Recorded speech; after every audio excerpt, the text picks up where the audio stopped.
साइंसी तहकीक के लिहाज से फलों की नशोनुमा मौजू मौसम पर मुनहसिर है और कश्मीर में 3 से 4 माह सख्त सर्दी रहती है। इसीलिए माना जाता है कि वादी कश्मीर में फलदार पेड़ पौधे यहाँ के माहौल में नशोनुमा नहीं पा सकते। जिला अनंतनाग के हटमरा इलाके से ताल्लुक रखने वाले रईस जानिसार नामी नौजवान ने इस दावे को गलत साबित कर दिया है। रईस ने अपने घर के बागीचे में नींबू और संतरे के पेड़ों की नर्सरी बनाई है, जिसमें वो काफी हद तक कामयाब भी हो गए हैं।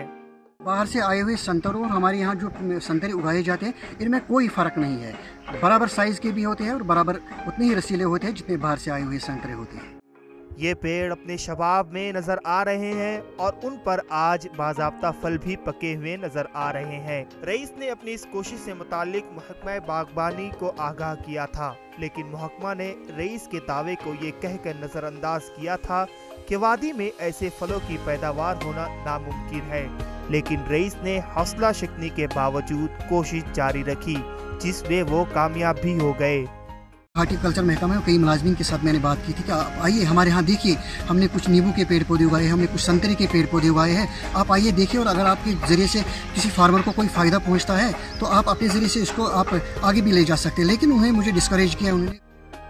माहिरीन का मानना है कि ग्लोबल वार्मिंग एक तरफ से नुकसानदेह है तो दूसरी तरफ इससे इस्तेफादा किया जा सकता है।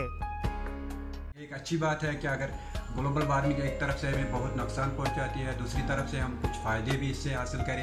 अगरचे उन्होंने ऐसे स्केल पे कुछ सब ट्रॉपिकल क्रॉप्स किसकी बात कर रहे हैं आप, सिट्रस ऑरेंज की बात कर रहे हैं, लेमन की बात कर रहे हैं, अगर उन्होंने ये ग्रो किए हैं उनको हौसला अफजाई करनी चाहिए उनकी। रईस की इस कोशिश से रियासत की ज़रई यूनिवर्सिटी और महकमा बागबानी की कारकर्दगी पर सवाल खड़े हो रहे हैं।